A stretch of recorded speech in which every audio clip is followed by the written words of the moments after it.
Assalamualaikum warahmatullahi wabarakatuh. Baiklah anak-anak, saya akan menjelaskan tentang mobilitas sosial, tujuan, dan juga bentuk-bentuknya. Silahkan diperhatikan. Ya, tujuan pembelajaran yang ingin kita capai itu adalah pertama, setelah melakukan kegiatan diskusi kalian bersama orang-orang yang ada di sekitar kalian ataupun teman-teman kalian, nanti kalian akan memahami atau mampu untuk mendeskripsikan proses, bentuk, faktor pendorong dan faktor penghambat dan dampak sosial. Yang kedua, kalian nanti akan diberikan tugas, nanti mungkin minggu depan, untuk melihat realitas keberagaman dalam masyarakat sehingga kalian mampu untuk mengidentifikasi perbedaan dalam lingkungan sekitar, terutama dalam hal ini adalah mobilitas sosial masyarakat yang ada di sekitar kalian. Yang ketiga, kalian akan melakukan analisis kasus tersebut terhadap konflik dan proses integrasi sosial sehingga kalian mampu untuk mendeskripsikan ragam-ragam konflik yang ada di sekitar kalian. Apalagi pada saat ini ada momen pilkada ya, momen pilkada sehingga contoh-contoh ini sangat sesuai. Nah, pada kesempatan pembelajaran kita kali ini, pertemuan kita kali ini, kita akan membahas hanya fokus pada mobilitas sosial dan juga bentuk-bentuknya. Sehingga kalian mampu untuk mendeskripsikannya, mampu untuk mengidentifikasi bentuk-bentuk yang ada di masyarakat, bentuk-bentuk mobilitas sosial yang ada di masyarakat. Nah, kita lanjut saja. Pertama, kita harus mengetahui terlebih dahulu apa itu mobilitas sosial. Mobilitas sosial itu diartikan sebagai proses individu, ya, sebagai proses individu yang atau kelompok yang melakukan perpindahan penduduk dari kelas sosial satu ke kelas sosial lainnya. Nah, perpindahan penduduk tersebut nanti akan mempengaruhi terhadap apa yang akan terjadi pada individu ataupun kelompok tersebut yang ada di dalam masyarakat. Nah, selanjutnya, mengapa individu ataupun kelompok melakukan mobilitas sosial? Nah, ini tentunya mempunyai tujuan. Nah, tujuannya apa?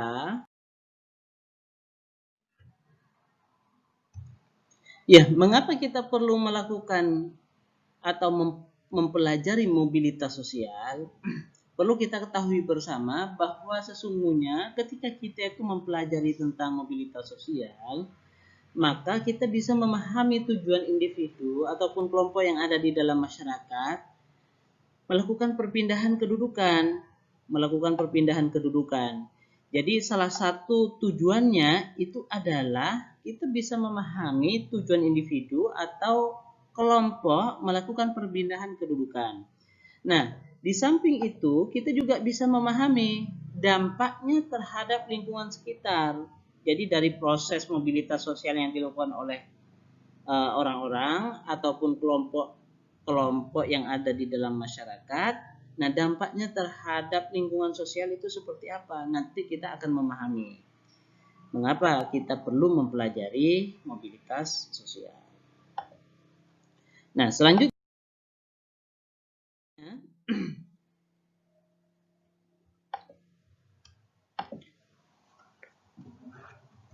bentuk-bentuk mobilitas sosial. Nah, bentuk-bentuk mobilitas sosial ini terbagi menjadi 3. Yang pertama, mobilitas sosial vertikal. Yang kedua, mobilitas sosial horizontal. Yang ketiga adalah mobilitas sosial lateral. Nah, nanti mobilitas sosial vertikal ini juga masih ada pembagiannya. Demikian juga dengan mobilitas sosial lateral. Ini masih ada pembagiannya. Nah, bentuk mobilitas sosial Yang vertikal itu didefinisikan atau diartikan sebagai perpindahan seseorang atau kelompok dari suatu kedudukan sosial ke kedudukan sosial lainnya yang tidak sederajat. Baik itu pindah ke tempat yang lebih tinggi atau yang disebut sebagai social climbing, maupun turun ke tingkat yang lebih rendah ataupun social sinking. Nah, ini juga sekaligus menjelaskan pembagian bentuk mobilitas sosial. Jadi, pembagian bentuk mobilitas sosial di sini ada dua. Tuh, yang pertama itu adalah pembagian mobilitas atau bentuk mobilitas sosial vertikal atau naik, atau yang disebut sebagai social climbing. Yang kedua, mobilitas vertikal turun atau yang disebut sebagai social sinking. Nah, nanti contoh-contohnya atau kasus-kasusnya nanti akan diberikan setelah ini.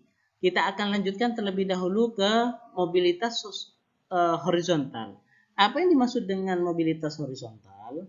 Mobilitas horizontal itu adalah perpindahan status sosial seseorang atau kelompok orang dalam lapisan sosial yang sama.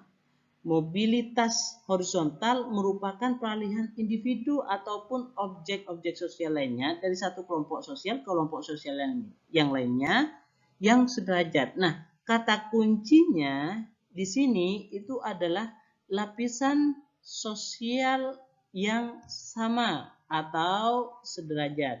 Jadi, kata kunci dari mobilitas sosial atau mobilitas horizontal itu adalah mobilitas atau perpindahan penduduk yang statusnya sama dari yang pertama ke yang kedua. Nanti juga contohnya atau kasusnya nanti akan diberikan. Kita akan lanjutkan ke mobilitas sosial vertikal. Nah, mobilitas sosial vertikal seperti yang sudah dijelaskan tadi pada penjelasan sebelumnya. Jadi ada mobilitas vertikal ke atas atau social climbing atau mobilitas sosial naik, gitu ya. Mobilitas yang terjadi karena peningkatan status. Jadi kata kuncinya kalau naik ya peningkatan status atau kedudukan seseorang. Jadi bukan turun. Kalau turun nanti disebut sebagai mobilitas vertikal ke bawah atau social climbing. Nah, kalau di sini kedudukannya seseorang dia itu mengalami penurunan. Nah, sama-sama vertikal. Jadi vertikal itu tidak hanya ke atas, tapi itu juga ke bawah, atas bawah. Jadi kalau mengalami kenaikan, statusnya atau kedudukan seorang itu disebut sebagai social climbing. Tapi kalau dia itu mengalami penurunan status atau kedudukan seseorang, itu disebut sebagai social sinking. Nah, selanjutnya itu ada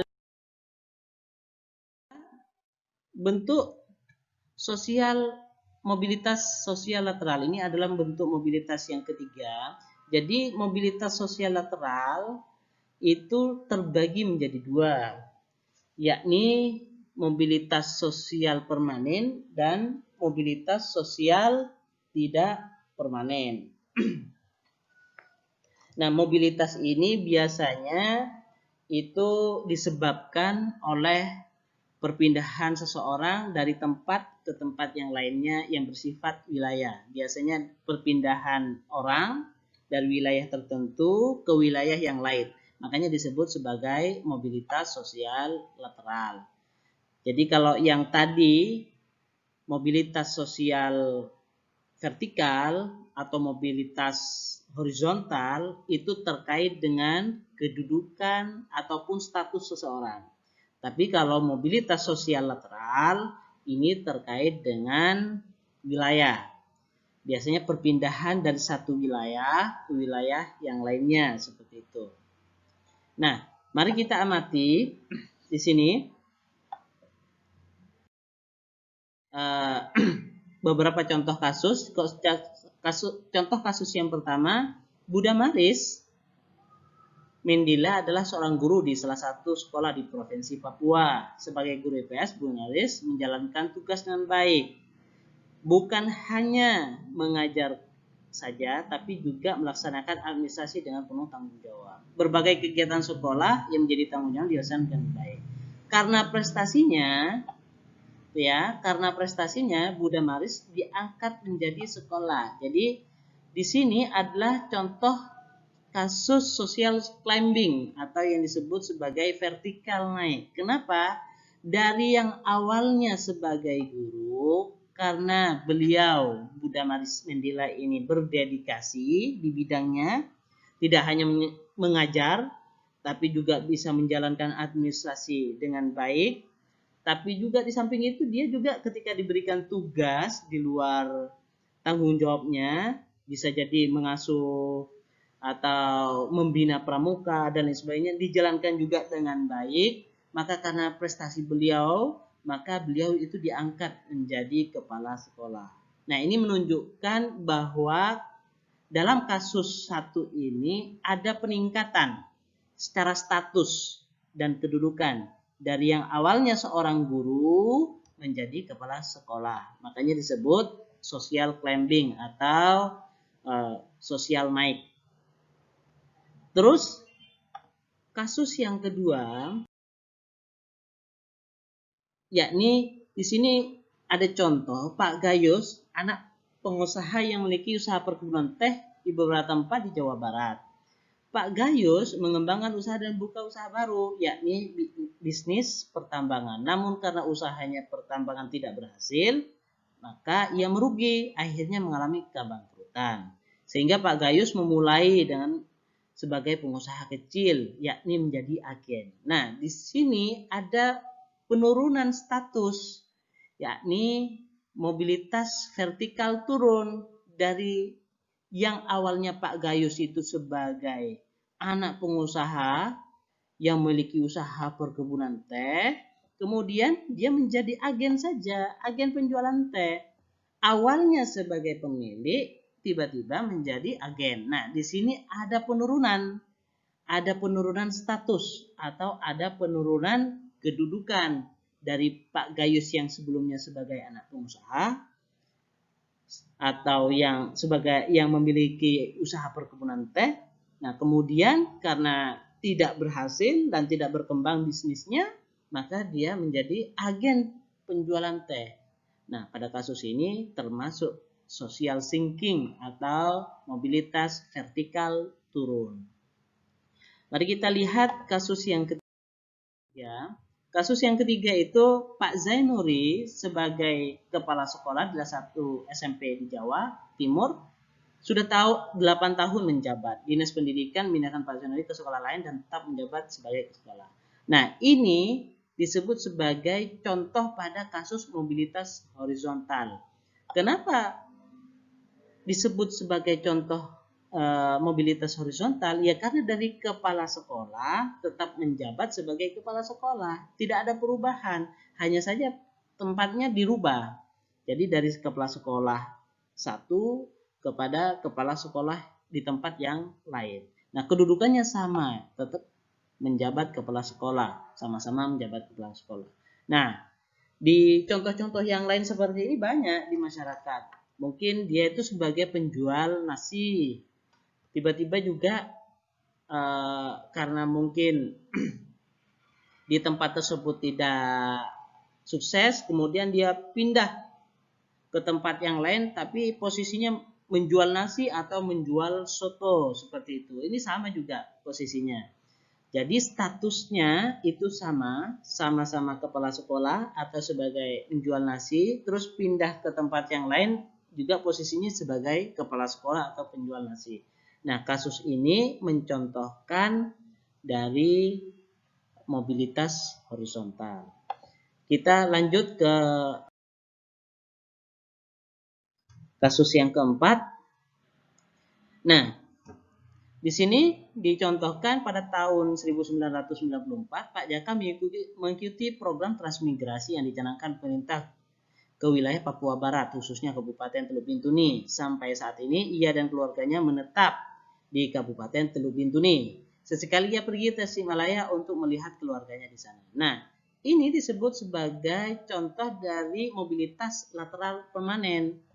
Nah, kenapa? Karena Pak Caka yang awalnya dari Tasikmalaya, dia pindah secara permanen kemana? Ke Kabupaten Teluk Bintuni. Dan ia menetap di sana bersama keluarganya. Nah, contoh ini disebut sebagai contoh dari mobilitas lateral permanen. Jadi perbedaan dari ketiga contoh yakni vertikal, horizontal, dan juga lateral, perbedaannya kalau horizontal dan lateral itu membicarakan tentang status dan kedudukan sosialnya. Sedangkan kalau lateral ini membicarakan tentang perpindahan seseorang itu dari satu wilayah ke wilayah yang lain. Nah, di situ nanti ada dua, yakni permanen atau menetap dan tidak permanen. Nanti kita akan lihat contoh atau kasus yang kelima yang tidak permanen.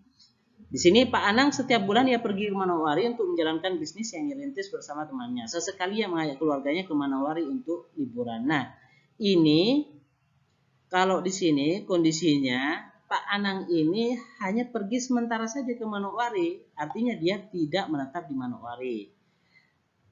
Dia tidak menetap di Manowari.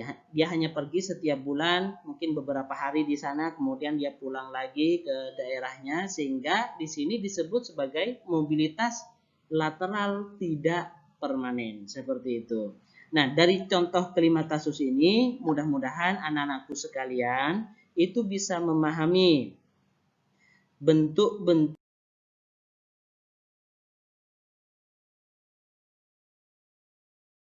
dari mobilitas sosial. Jadi mobilitas sosial yang tadi sudah Pak Guru jelaskan, mulai yang pertama itu definisinya, yang kedua bentuk-bentuknya. Bentuk-bentuknya itu ada 3. Yang pertama itu adalah bentuk mobilitas sosial naik atau vertikal, kedua horizontal, dan yang ketiga lateral. Terima kasih atas perhatiannya. Kurang lebihnya mohon maaf. Dan assalamualaikum warahmatullahi wabarakatuh.